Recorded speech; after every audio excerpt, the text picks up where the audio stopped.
Merci, pasteur. Ma question est celle-ci, c'est par rapport aux jeunes prédicateurs. On dit que les prédicateurs doivent se marier avec des sœurs vierges. J'aimerais savoir, en fait, des sœurs vierges.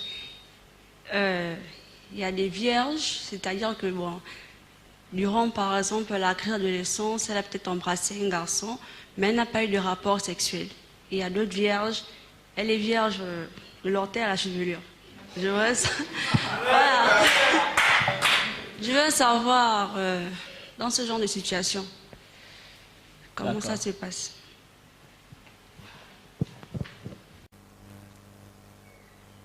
Si la femme a embrassé quelqu'un et qu'ils n'ont pas eu à avoir des rapports sexuels, cela ne change pas sa virginité physique. Elle reste vierge. Je crois que j'ai répondu à la question. Oui. Merci pour la parole, pasteur. Merci. Pasteur, qu'en est-il de ces frères-là qui disent que moi, je ne peux pas prendre en mariage une fille qui n'est pas vierge et qui cherchent juste à effrayer les filles là qui ont déjà perdu leur virginité et qui se disent que je peux jamais prendre en mariage une fille qui n'est pas vierge. Est-ce que, pasteur, tous ces frères ici ont des ministères pour se consoler ainsi? Non, ils n'ont pas tous les ministères. Mais pourquoi ils veulent nous effrayer que si tu as déjà perdu ta virginité, tu n'as pas droit au mariage, je ne peux pas te prendre en mariage? C'est une terreur, comme tu as dit là. Pourquoi vous, les hommes, vous êtes... Parce que il faut que vous soyez affranchis de certaines choses. Vous raisonnez selon vos tribus au lieu de prendre la parole de Dieu. C'est suspect. Comment vous pouvez commencer à intimider quelqu'un comme ça? Tu dois savoir. Si toi tu es chaste. Shalom à tous. J'aimerais savoir, pasteur, comment être sûr et certain que la femme qu'on a choisie est celle qui nous a été prédestinée par Dieu?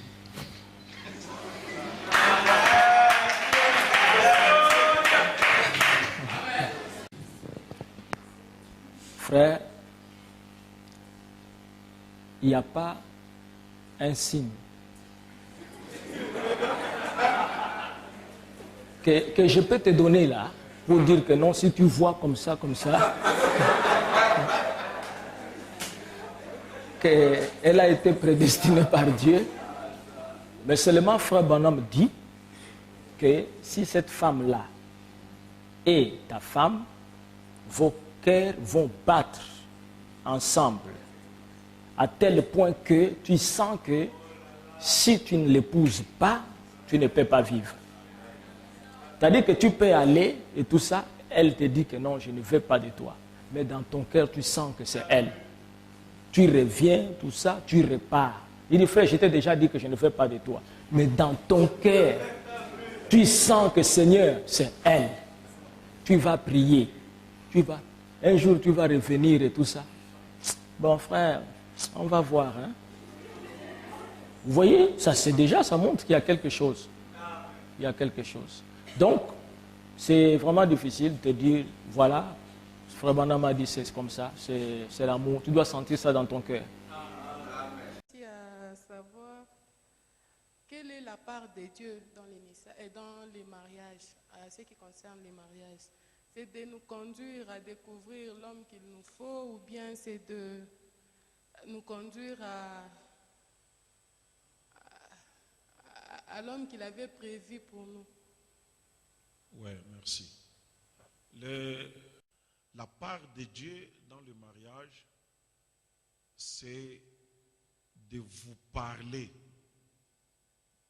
Dieu nous avertit quand il y a un danger. Si nous nous confions à lui, ou nous donner des assurances quand il est d'accord avec la chose. Mais il laisse à l'homme le libre arbitre. C'est-à-dire, malgré les avertissements de Dieu, même comme le cas dont j'ai parlé ici qui me concernait, je pouvais m'entêter et me marier. Dieu ne va rien faire, il constate. Mais au moins, sa part, c'est de nous parler. Merci. J'aimerais savoir, en matière de rupture de fiançailles, on sait que la loi prévoit autrement. Maintenant, en matière du message, quand il s'agit des ruptures de mariage, on dit que c'est d'abord, premièrement, le vœu qui est fait entre un homme et une femme. Maintenant, si la rupture des fiançailles s'effectue dans le message, est-ce qu'il y a une condamnation, puisque ce sont les vœux qui sont faits? Est-ce qu'il y a une condamnation dans le message qui peut interdire ces personnes de pouvoir rompre les fiançailles? Très bien. Pour éviter la confusion, le mariage a les étapes suivantes. Premièrement, vous n'allez pas faire des vœux. Vous allez faire connaissance du frère ou de la sœur. Le frère va dire à la sœur que je m'intéresse à toi. J'aimerais faire de toi ma future épouse. La sœur va dire, oui, je vais prier. Ou si elle croit qu'elle a la réponse, elle dit oui, j'accepte. Ce n'est pas un vœu. Parce qu'ils doivent maintenant se fréquenter. Et pendant la fréquentation, ils sont en train de se côtoyer. Ils ne peuvent pas s'embrasser parce qu'ils ne sont même pas fiancés. Non, rien. Ils peuvent se parler.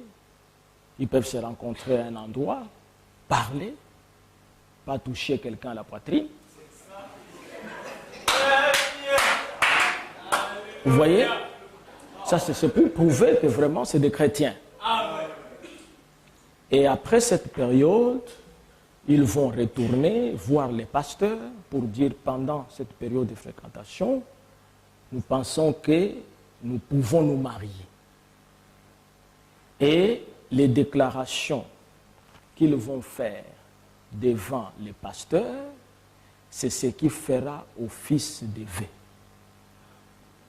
Ce n'est pas des choses que vous parlez à la légère. Sinon, il y aurait beaucoup de polygames ici. Vous savez combien de mariages vous avez promis. Vous voyez? Parce que cette déclaration-là que vous faites chez les pasteurs vous lie jusqu'à ce que le pasteur vienne sanctionner ça ici. C'est pour ça qu'on pose la question. Madame, acceptez-vous que M. Kapalaï, ici présent, voilà tout ça. Les déclarations de vœux que vous avez faites, on amène ça maintenant en public. Et quand on vous présente ici comme fiancé, vous ne pouvez plus dire demain non. Si vous dites non, vous êtes considéré comme divorcé. Voilà, c'est comme ça se passe. Devant les Je voulais aussi poser la question de savoir, parce que vous venez de dire là que la fréquentation, ce n'est pas pour les mariages. Non. Est-ce qu'une fille qui est fréquentée, une sœur qui est fréquentée, peut être encore fréquentée par un homme propre? Non. Elle n'a pas le droit d'être fréquentée par deux personnes à la fois. Voilà une des raisons pour lesquelles j'aime que toutes les nations passent par nous. Je peux savoir que 1, 2, 3, 4, 5 garçons sollicitent une fille. Mais ils ne sont pas venus le même jour. On commence par celui qui est venu avant. Les autres attendent. Si la relation ne marche pas, les garçons se retirent. On dit à ceux qui étaient en attente, le deuxième dans l'ordre. C'est pour éviter l'embouteillage. Mais une fille ne doit pas être fréquentée par deux hommes à la fois. Ça, ma sœur, vous faites mal. Vous ne pouvez pas entretenir deux garçons à la fois. Mais un frère ne peut pas fréquenter deux sœurs. Non, c'est pas bon. Parce que j'avais vu un frère, je crois que c'était un nouveau et tout ça. Je lui ai dit, mais comment toi tu y veux fréquenter des sœurs et tout? Il dit, mon pasteur, peut-être que ça rate ici, ça perd. J'ai dit, non, non, non.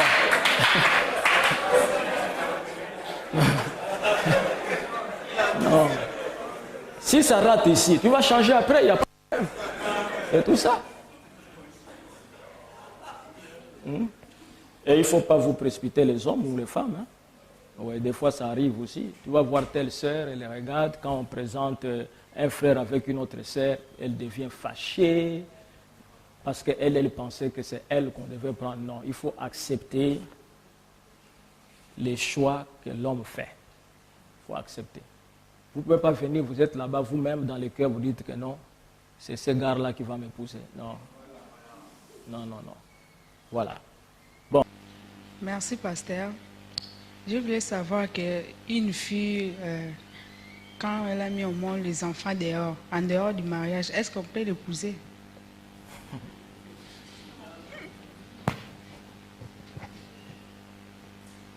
Bon. Sans être marié. Et si le frère vient pour te poser la question que je voudrais te poser, tu dois lui dire que j'ai déjà fait les enfants dehors. Et cela dépendra du frère. Personne d'autre ne peut l'imposer. S'il dit que moi je t'aime, alors il va te prendre, mais vous devez maintenant vous entendre au sujet des enfants que tu as fait dehors. Est-ce que ces enfants seront sous la tutelle de leur père géniteur ou ces enfants seront sous la tutelle de celui qui vient t'épouser? Parce qu'il peut te dire, bon, moi je vais t'épouser, mais tes enfants, il faut que leur père puisse s'en occuper. Il peut aussi dire ça. Ce n'est pas un péché, c'est son droit. Comme il peut dire tout ça, je t'aime, et si ces enfants, leur père est irresponsable, je deviens maintenant leur père. C'est son droit aussi. Donc cela dépendra, sœur, du frère. Et moi, je crois qu'il y a beaucoup qui ont pris les sœurs, qui ont fait des enfants, avant, sans problème. Ça ne pose pas un problème. Vas-y. Merci, pasteur. J'ai une préoccupation. Selon ce que vous venez de dire, est-ce qu'une femme qui a commis une erreur dans sa vie et qui a vécu dans une sorte de concubinage, est-ce que cette femme-là peut être mariée? Oui, vous parlez de concubinage et non pas d'un mariage. C'est-à-dire qu'elle a mené une vie de prostitution. C'est ça? Exactement. Et bien sûr, elle a vécu peut-être avec son homme pendant peut-être 1 année, 2 ans. Oui, mais une vie de prostitution. Une vie de prostitution. Sans ordre. Elle est comme Louise. Elle peut et surtout si elle a eu un enfant et qu'elle garde l'enfant là, est-ce qu'elle peut bien sûr être acceptée? Même 3 enfants. Ok, merci beaucoup. Même 3 enfants. Elle peut, si ça n'avait pas été un mariage, elle peut se marier. Okay. Merci, pasteur. Oui. Ma préoccupation. Je crois que vous, les hommes, vous entendez les choses que je dis là. Parce que vous avez beaucoup de petites pensées, vous avez des ismes que vous créez vous-même. Les frères qui exigent d'épouser les vierges, eux-mêmes ne le sont pas. Parce que la profondeur appelle la profondeur.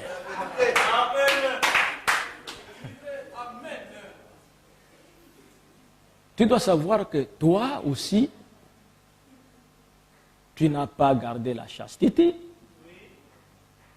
Tu as déjà couru partout. Dieu t'a pardonné. Maintenant, tu veux venir te venger sur les sœurs. Je trouve que ce n'est pas correct. Ce n'est pas correct. Parce que si nous allons sur les principes et tout, moi je crois que tu dois être quand même aussi assez chrétien pour dire une sœur qui est venue, elle a commis l'erreur dans le monde, elle a cru le message, Dieu l'a pardonné, comme Dieu m'a pardonné, je peux l'épouser. Il n'y a aucun problème. Frère Branham n'a jamais donné ça comme une condition qu'il faut toujours épouser une vierge, physiquement. Surtout que ceux qui sont même exigeants comme ça, eux-mêmes, ils ont un vrai problème. Tu lui poses même la question, tout ça, dit, bon, pasteur, j'ai fait des enfants dans le monde. Et puis tu cherches une vierge, tu as déjà fait des enfants dans le monde.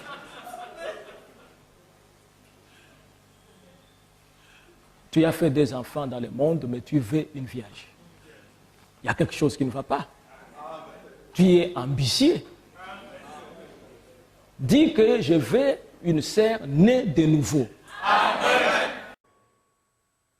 Moi, j'ai connu un frère qui me disait que j'ai tellement fait de mauvaises choses avec les filles d'autrui avant de connaître Dieu que j'aime épouser une fille qui a déjà perdu la virginité. C'est une nature. Donc il n'y a personne qui dit que vous devez. Non. Mais pour quelqu'un qui a un ministère, oui. Celui qui sent un appel, c'est mieux que lui épouse une fille qui n'est pas encore touchée. Parce qu'il fait comme un sacrificateur. Mais ce n'est pas tout le monde qui est obligé. Pas que. Non. Dieu nous a fait différents, il n'y a pas de problème. Encore quelqu'un qui a une question.